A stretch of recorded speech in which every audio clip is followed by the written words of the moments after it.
People do not understand what we do.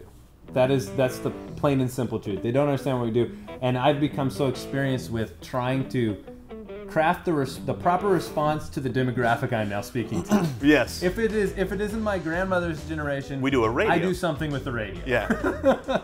And if it's someone that I don't think really is into sports, I do a sports show. You know.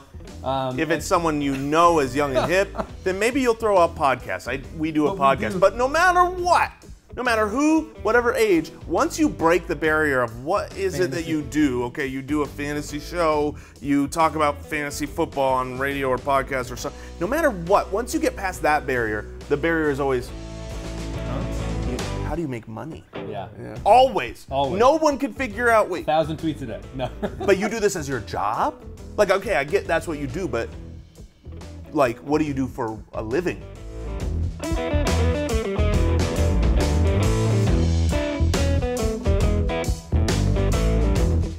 We all three, used to work together, and we sat down to look at like, what future businesses could we do? And the first thing that we said was like, could we do fantasy football? Originally, Mike and I were consumers of podcasts, like so many are, especially fantasy football. Long commute to our job.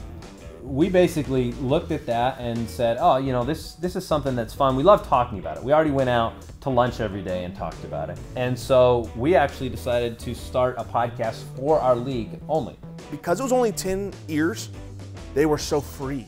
They were themselves. They were just Andy and Mike being who they are to their friends, for their friends, making fun of them. They had this point in time where they go, well, we're already recording this podcast. We already have this stuff. Why don't we do a real one. A real one. Yeah, outward facing for the NFL. And I remember talking to Andy and I said, this thing's gonna be big. And he goes, really? I said, you think? You think it is gonna be big? And I said, no, I do not think this is gonna be big. This will be big. The wives said, okay, we're all fathers, and they said okay to this uncertain future. We were literally trying to buy months. Can we find an advertiser or a partner that will get us one more month down the road so the show can grow?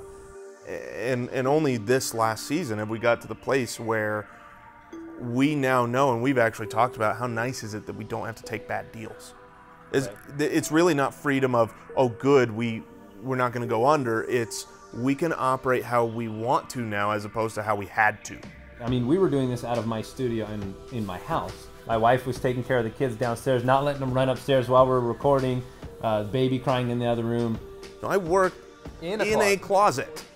That was my desk and my work environment. This new studio is unbelievable. It helps us to do our jobs better. We can have that work-life balance where we get to come into the office and focus on that, and I don't have, that's huge too. We can bring our families, family is such a huge part of our show, of every part of what we do. We can bring our family here and help out some of that. Even while we work. Mm-hmm. In season versus off season, very, very, very different things. In season is insanity.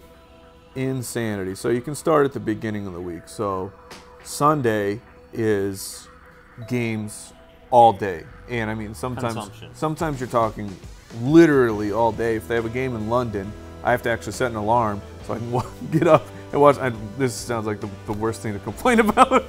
It's work. It's fun. It's fun. It's not a terrible thing to do. But your Mondays and Thursdays, you're working from 8 till 10:30, 11 o'clock. We've actually made it a priority to basically when we record on Fridays, we'll go home and spend that day with the family. Half day. We make money pretty much in three ways, and last year it was probably 33% each. And it was we have patronage and pledges from our listeners that support us monthly.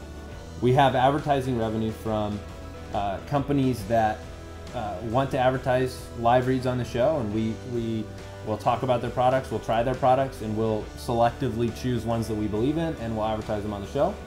And then the other third would come down to products. So we developed the Ultimate Draft Kit, and products that we actually sell, like a digital product for people to prepare for their fantasy football draft. And so that's kind of how we diversify our income, is across those three spectrums.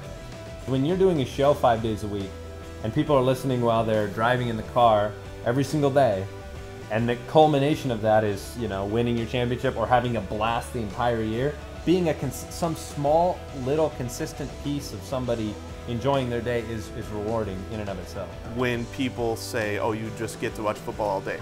And here's the truth. While I say that a little tongue-in-cheek because I know how hard we work, I actually do feel great when people say that, because all the work that we put in, I think we have the greatest job in the world. Yeah.